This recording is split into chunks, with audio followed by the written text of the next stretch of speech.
Hey, hey, meaningful movers. Welcome back to Moving with Meaning, the podcast, where actions have meaning, words have meaning, and we open up the conversations to discover what's your next move. I'm your host, Krystal. All right. Let's get back to my last 5-year review of my career journey. We are still focusing on the word transition because this is all about the process of change.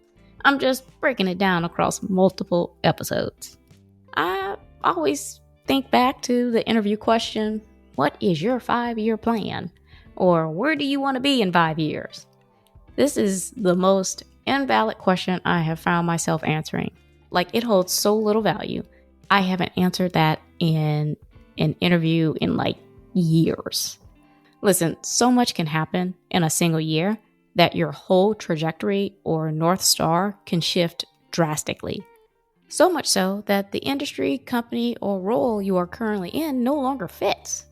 I personally think companies are struggling to retain skilled resources because they aren't providing opportunities for growth, both in skills and responsibilities. We are interviewing companies just as much as they are interviewing us, to be frank.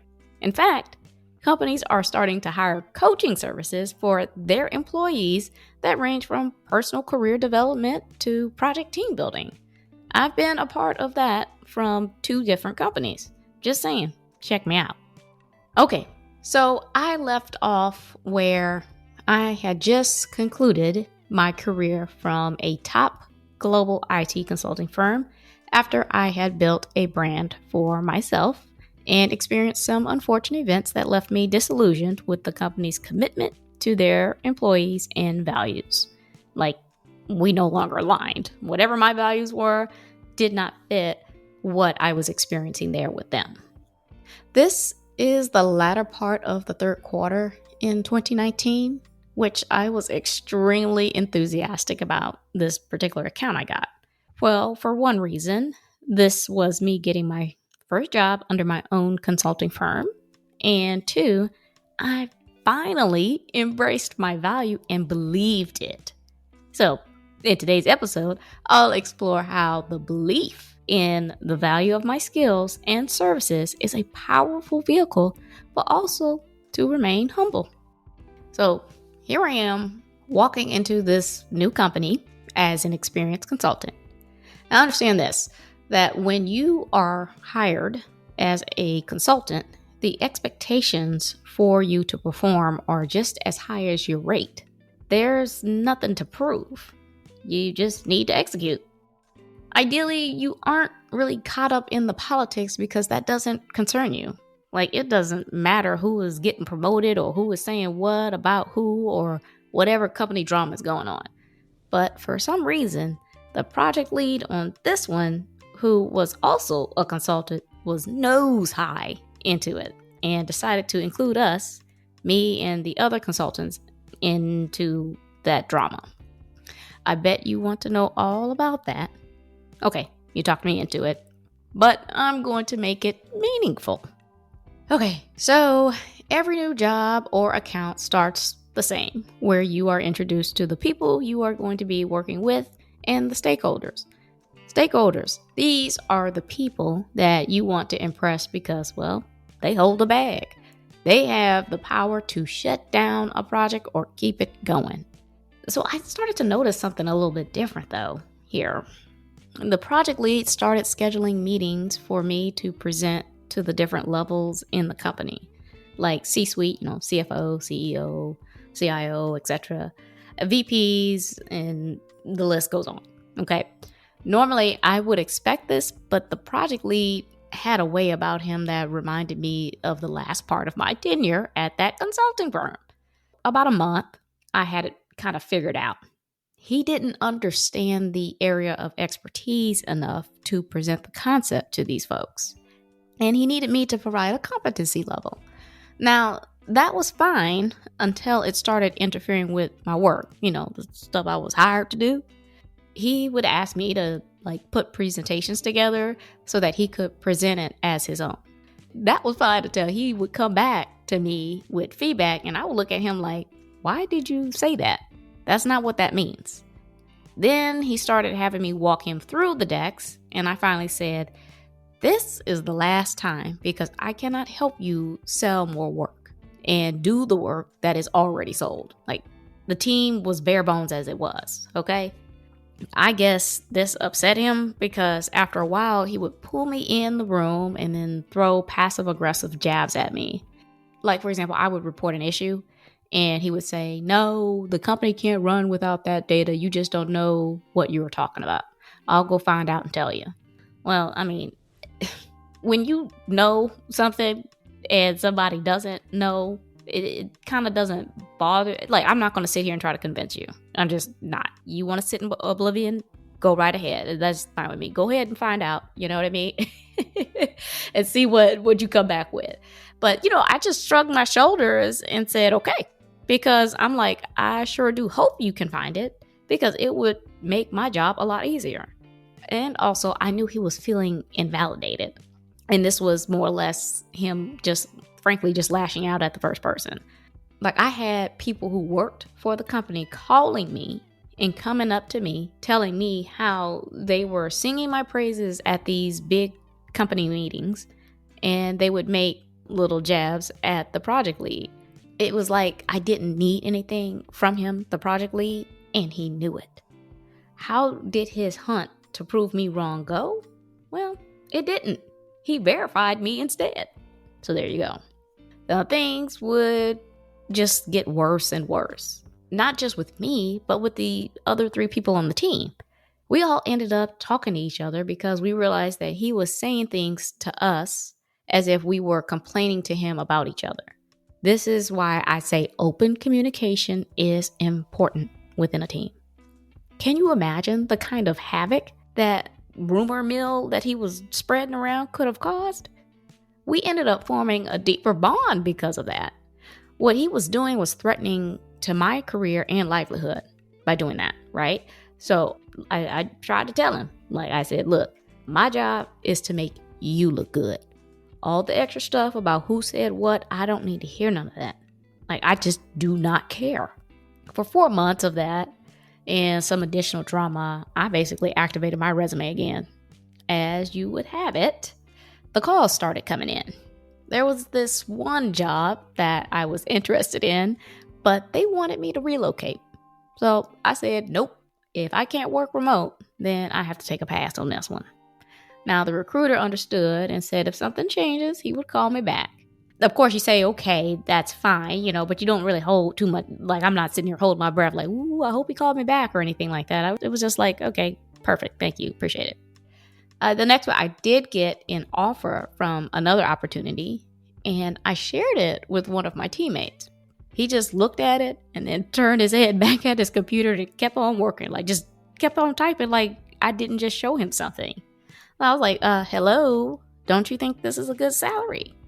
This dude stopped typing and looked at me with like a really stern face. He said, I think you are vastly underestimating your value. I was in shock. No one had ever came out and said that to me directly. I guess my response was, I said, well, I thought about that, but this is paying me for a part of my background, not the whole thing. He said, yeah, and they are going to look at your resume and expect you to do all of it. I said, well, what do I do? And he just said counter. And I asked, well, what if they said no? Like, I was afraid of rejection, dude. He said, then you walk away. Don't ever let anyone take advantage of your skills. You are a gold mine. I'm like, oh, okay. He gave me a little courage there. Sure enough, I did counter. And as you would have it, they declined. And I was back on the hunt. But this time with a renewed sense of value that even that quick I had forgotten already. Anyways, I continue on working while avoiding as much interaction as possible with this project lead. Remember that call from the recruiter about the company that was interested in me but was going to require me to relocate? Yeah, they actually called me back, for real. They were having trouble finding someone with that particular skill set that would be willing to relocate. I mean, it wasn't like this prime location. It was a small town, which I'm not against, so y'all don't come for me. It's just that where we were in our lives, like my husband and I and our family, and what we've become accustomed to would drastically shift, well, our quality of life, if you will. For example, I know how emotionally impactful it is to not only change schools, but states at the age my older two kids were in. They had their friends, and we had the community around us. Not to mention, our family likes to explore restaurants and activities. We don't want to have to travel large distances to get to that for the weekend or date night. In fact, the idea we have for when we retire is to get several acres of land, build our house, and just chill. You know, I can have the kind of garden I want, fruit and nut trees, and the privacy. We've just gotten accustomed to that, and just thinking about starting all over again, it just gave me heart palpitations. The reason I explain that is so that people don't get the wrong idea about me being against small towns. It's just that it didn't fit our family. That's all. Okay? Well, this wasn't a surprise that they were having trouble finding someone. I even told them that in the first time when they called me. I was like, no one is going to move there with that kind of skill set because there is no growth from a skills perspective. People are always thinking of an exit plan because you just never know if you are going to jive with the culture or not. What was a surprise was that they called me back. So I'm really ecstatic about this, okay? The recruiter said, hey, you were right. We couldn't find anyone who would relocate. So guess what? They are now open to remote. I kept your resume because our conversation made an impression on me, and I feel you are the best candidate that I spoke to. Okay, I really glossed over the conversation with that recruiter when I first mentioned this. So what happened in that conversation was that after I had declined to move, he asked me if I could help him with what to look for in this type of candidate because he was having trouble finding people. I know. I should have charged him a consulting fee, but everything comes around. It always comes back. So I sat there with this guy explaining him the concept of this particular data discipline, why it was important, and the various skills. Also, how to catch an imposter with certain questions and what the simple answers would be. We spoke for over an hour at that time. Again, this is my brand, to give my time to those who are willing to ask for it.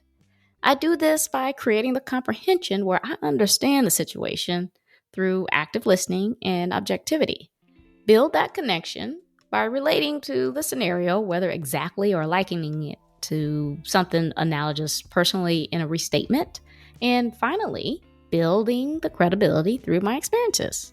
Data management and consulting has given me that beyond my years, okay?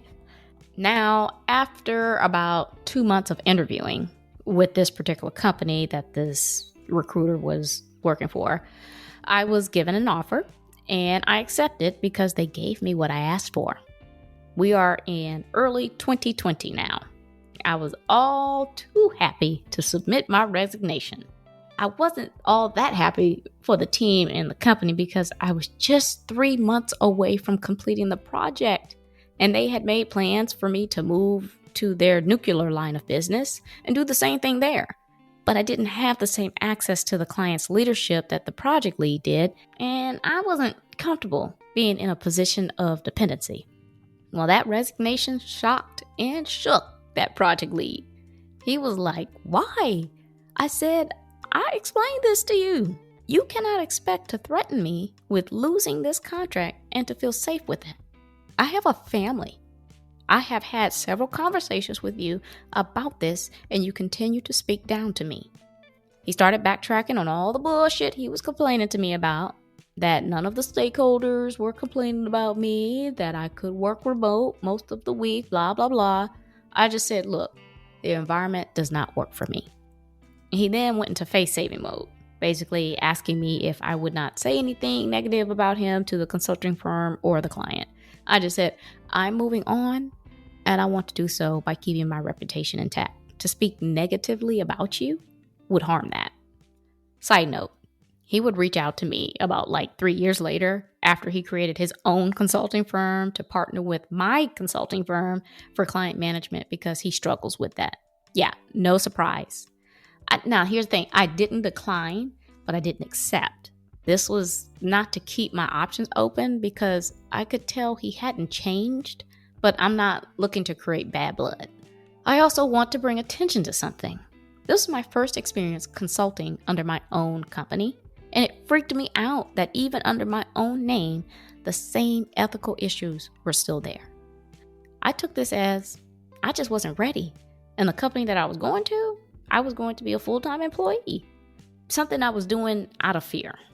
But again, opportunity would knock, but that's in the next episode.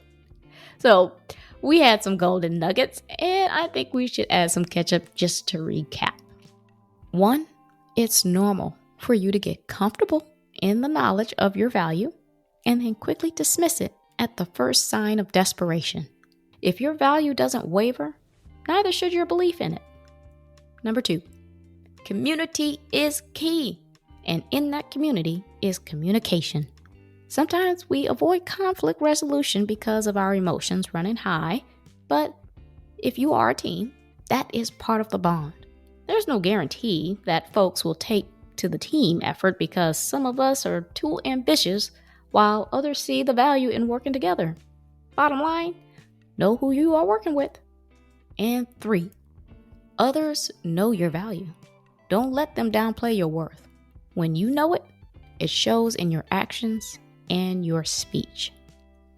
That's the episode today.